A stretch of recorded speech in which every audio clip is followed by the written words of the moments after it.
Thank you guys so much for joining me today. I am super excited to be on the call with Sandy, and I have known her for a while now, and I have learned so much from her, and I'm excited to share all of that with all of you. So I would like to give Sandy an opportunity to introduce herself, and then we could go on to some questions.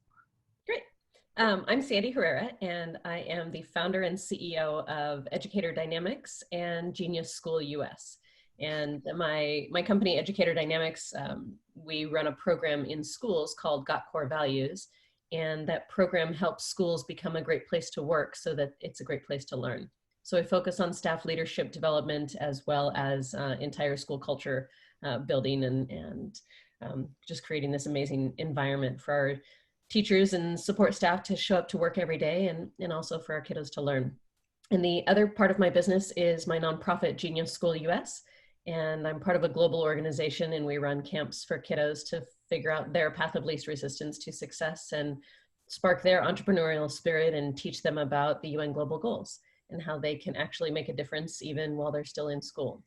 So super excited to be here. Happy to help you in any way possible. I know we got introduced a while back when you were still in high school, and it was through my work with that school and just being able to connect on your passion and really helping lots of different people in lots of different industries know how to create these amazing teams.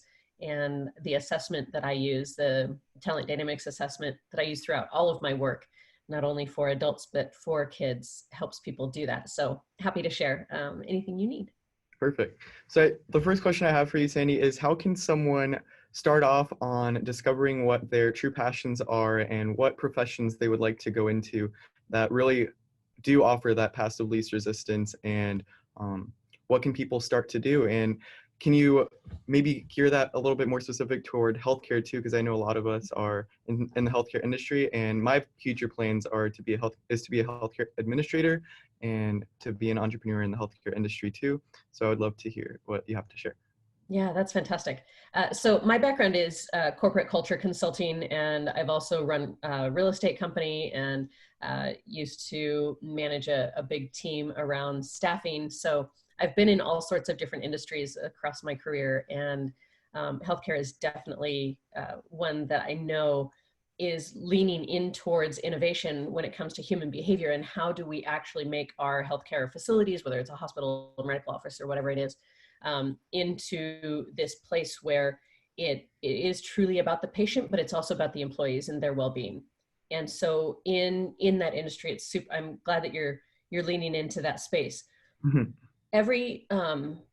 All of the components of the work that I do, I've chosen the education sector to focus on because I believe in what my purpose is on this planet is to really help teachers amplify their voice and their value and their consciousness, because then they're able to then pass that knowledge and wisdom on to their students. And yet every different tool that I use is all rooted in human behavior. It's all rooted in the science of happiness and positive psychology and neuroscience research. So it crosses industries. So everything that I'll talk about, whether it's healthcare or education or whatever other industry someone is in, at the core of it, I study human behavior, and I look at how do we communicate effectively? How do we actually leverage each other's strengths? And so when I'm working with an individual to actually help them find their path of least resistance, there's several things I do. The first one is helping them to articulate their unique core values and what is that for them. And that piece is more than looking at a list of core values words. It's really about embodying which of those values speaks most to you when you're happy, like when you are at joy, when you're feeling bliss, what values are at play, and really getting curious with yourself to really identify what those things are. And also the flip side is when you are super angry or triggered or sad, mad, what values are being violated in you and what is not at play. And when you can get curious about that, then you tap into your true core values and not simply values you agree with. And that's kind of step one in terms of knowing who you are, because then you can start to lean into, okay, what are my passions? What fascinates me? And no matter what area that is in your life, there's different tests out there. On the global organization Entrepreneurs Institute that I'm connected to, they have this entire platform called geniusu.com. And it is a wealth of knowledge of micro degrees and a bunch of free content on there. So if you go to geniusu.com, there's actually a passion test you can take. There's a purpose test you can take, and you can take a free version of the assessment that tells you what your natural brain wired strength is. And then you can also get in touch with me and I can take you through the full-blown profile version. So there's lots of ways to actually segment these things. The core values piece really is a personal journey. There are different assessments out there to kind of whittle down your core values. Do you like this or that or this or that? I choose to actually do more of the self-discovery and take you through a guided visualization to help you uncover that if you're stuck in being able to do it on your own. Very cool. Do you typically see that people stick with the same core values and the same passions throughout their life, or have you seen it pivot over time? And should people be scared to pivot if they figure out that what they believe that they were passionate about is no longer the case? No, I think the journey of life is all about peeling the layers of the onion, and it's truly about finding what it is that brings us joy in that moment. And it doesn't necessarily have to be the same for the next 100 years. That's a long time to be doing one thing forever. Not that you can't, because that's beautiful too. If you find your thing, then it's great. I didn't really find my passion, until I was around 35 when I did. And I've been pursuing it and trying to figure it out for the last 10 years. So to just allow yourself to evolve and give yourself permission to pivot, I think is the best gift you can give yourself. Put the bat down. It's totally fine. Like you get to uncover the layers as you're meant to. The old saying is the teacher appears when the student is ready. Mm. And I truly believe that when we can hear the same person, you can listen to a podcast or watch videos or see the same person on Instagram that you're following and follow them for years. And all of a sudden you resonate with them and you're listening to them all the time and you're soaking up all of their wisdom when they were just kind of a passive thing in the background. That's normal. That's kind of naturally, we can't absorb all the world's wisdom in 1 minute. It takes time. That's so cool. Thanks, Sandy. So along with that, you probably have future goals that you set on to yourself now that you know your future goals and that you found out what your true passions are. How do you go along for like goal setting, and where do you envision your company going in the next couple of years? Yeah. So I'm going to start with where I vision Educator Dynamics and Genius School US going. My whole global purpose is raising the consciousness of educators across both of my companies. And so within the next couple of years, it is that I will have had some sort of impact on over 1 million educators around the planet, in raising their consciousness and helping them really identify their unique value and amplify that value in the world and feel like the unique, amazing people that they are. And so when I think about that container, it really, like, this next chapter of my work is building that community. I've got a lot of people that I've impacted in the last 10 years. And so they are a community to me, but they just don't know their community. So now my work is actually curating that and having the community really feed off of each other's wisdom and natural talents. And I think it's going to be a beautiful thing. In terms of my own goal setting, I do quarterly goals. I obviously have the big, hairy, audacious goals.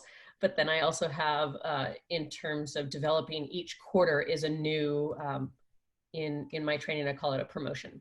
So it's what is my promotion focus for this quarter and what am I really driving things to. So I just launched Conscious Educator Circles and they happen once a month. I launched them this month. We're going to skip December because everyone travels a lot for the holidays. But then starting in January, they will happen every month and it'll be the last Saturday of every month. So that's really been my big push for right now, is to cultivate that community and just get educators showing up in the same space to share and for no other reason other than to collaborate with other like-minded educators. And so it doesn't have to be necessarily this big thing. It's like, what am I working on right now? And really streamlining it into one quarter and having development goals and learning goals within that quarter. So I kind of bundle it, if that makes sense. Very cool. Yeah. So you bundle it, the long term with the short term, but you still keep like the end in mind.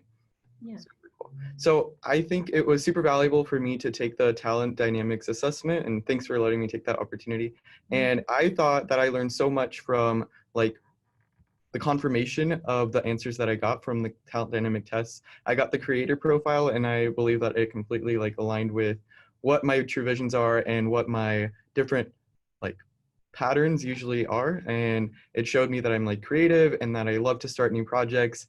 And it also showed me a couple new strengths that, I mean, a couple different things that I could work on too that aren't necessarily my path of least resistance. But I thought that it was super eye opening. Have you seen that other people typically, after seeing the results of like a personality assessment and a strength assessment, that they Yeah. really benefit from it? And even though it might be things that they already knew about themselves, how can it like open up to something that they haven't really known before?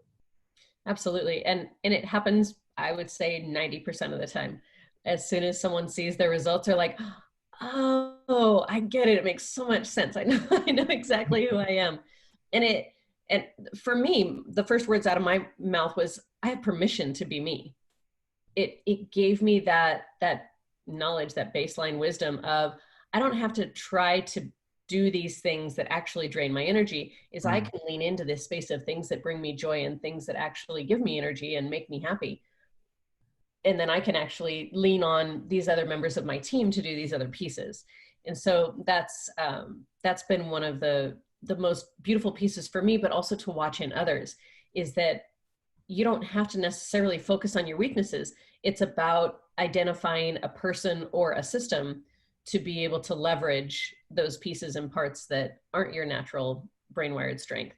But it doesn't mean that you won't ever have to take out the trash. It doesn't mean you won't ever have to do laundry or you won't ever have to do some of those things. yeah. What it means is that you just get to start leveraging people or systems to tap into those, and then you get to spend more than 50% of your time in your natural brain wired strength, which impacts your overall well-being, and obviously your levels of happiness. Awesome. Another thing I'd like to mention is that for me, I always knew that I wanted to be in the healthcare industry. I went through the nursing clinicals during my high school, but I figured out that just nursing in general wasn't really my thing, and I could really leverage my like creativity and all my strengths to find better processes in the healthcare industry and really leverage that entrepreneurial aspect of it. Yeah. So how can people find out what their true passions are, even if they're not completely like certain of where they want to go in the industry? How can they use their strengths in whatever industry they want to go to? Yeah, and it's not so much about your industry. It's really about learning more about who you are and then where you fit, because you have your passions, and those may change, they may not.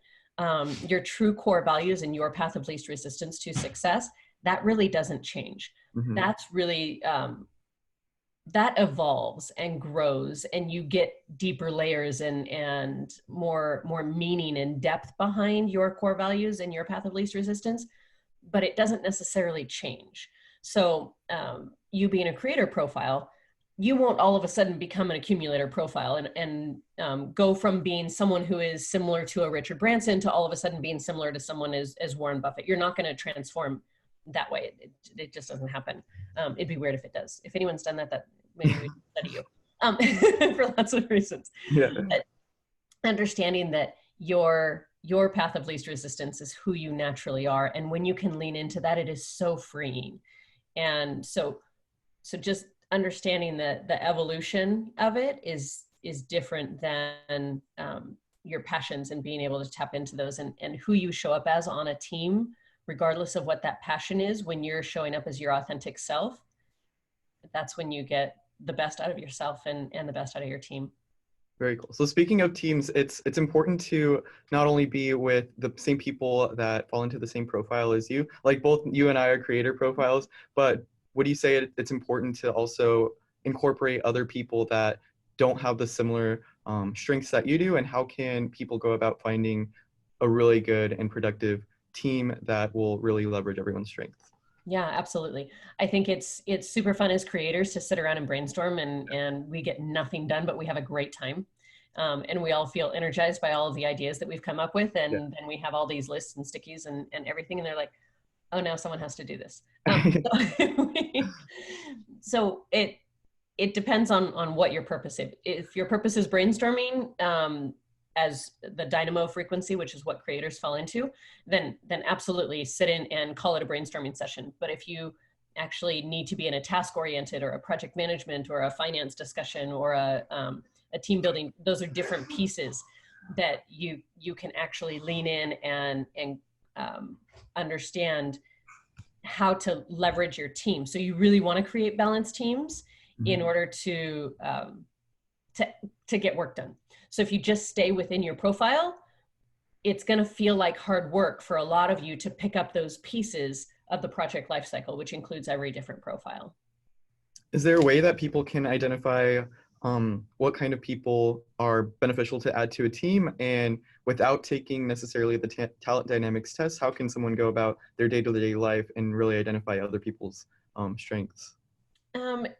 It takes a lot of listening and understanding that someone is being honest about what brings them joy and what gives them strength versus having someone who is just saying, yeah, I can do that. Yeah, I can do it, because they may be able to do it and they may have done it for a long time, but it may also drain their energy at the end of the day. And so it's about truly listening and leaning in and talking to people that you want to have on your team. And because we often will attract our like profiles really easily. And the other piece is, if we don't want to attract our like profiles, we actually want someone different, then we need to lean in and seek that out and celebrate those differences in other people and go, okay, I get it. Tell me why this piece gives you energy, or tell me why, this makes more sense to you. And really just understanding the whole picture.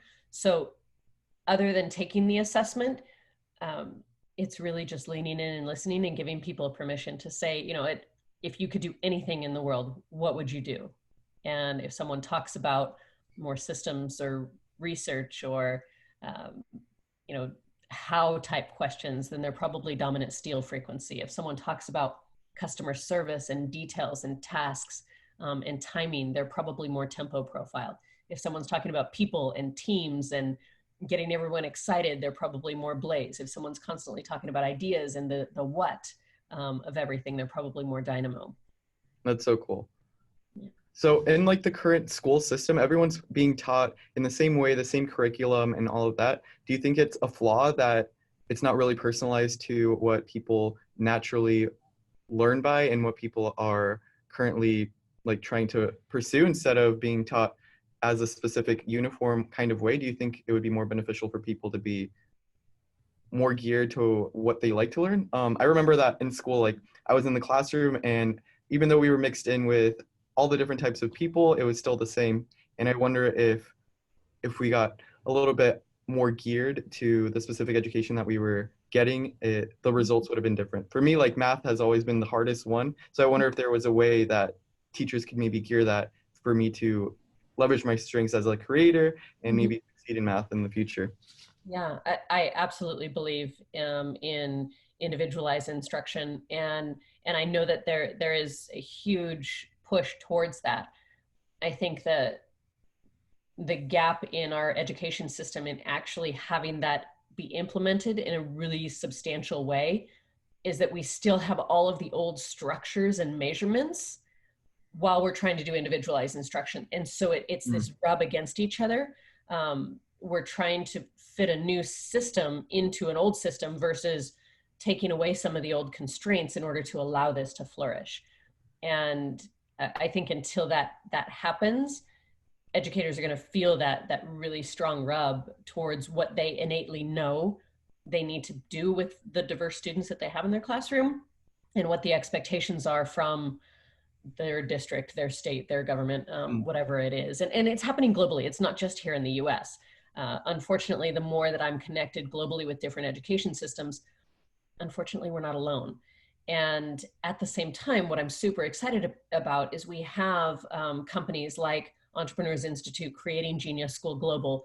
And we have companies like Mind Valley looking at different university type of systems and structure. And we have people like Elon Musk creating little schools. And so we've got pockets of these things happening where it is about what is your true passion and purpose and learning style, and how do we actually teach you in a real world way Uh-huh. versus in rows and having you check boxes. Because that system and that structure works for a lot of kids. It just doesn't work for every student. And I agree that we need to shift that in order to allow every student to thrive. I can't tell you how many parents I talk to that their students are more Blaze profile, which means that they thrive with communication and variety, which means they get in trouble for talking all the time. Yeah. That's how they learn. They're auditory learners. And so if you're an auditory learner and you're expected to sit and, it just doesn't resonate. And so you have this whole population of students that gets burnt out or feels like they're a bad person, and they're not. They just learn differently, and how they're going to succeed in life is unique to them and their profile. And that's what they should be celebrated for, because we need them. That's so awesome. Thank you. So Sandy, this last question is not going to be super personalized to each person, but I still wanted to get your input anyway. It's, if you were to leave everyone off with one key takeaway for them to find their path of least resistance and to really follow their dreams and passion and purpose, how would you suggest that one step? What is the one step you suggest them taking after this conversation that would really benefit them? Yeah, if anyone wants to know their own personal path of least resistance and they want to take the assessment, they can definitely reach out to me. Just find me on social media at School Sandy, and happy to connect with you. I spell Sandy with an I.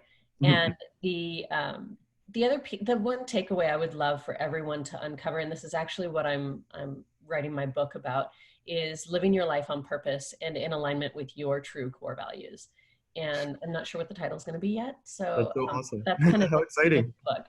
And so it is truly understanding that your core values are unique to you. And once you can articulate them and you can live your life in alignment with them, no matter which area of life it is, whether it's relationships or family or job or teams or your greater purpose in the world, when you can align your choices with your core values, your life becomes easier and much more fabulous and amazing. So the sooner that you can align those values, the more joy you get to find in your life. Awesome. Thank you so much for your time, Sandy. I really appreciate it.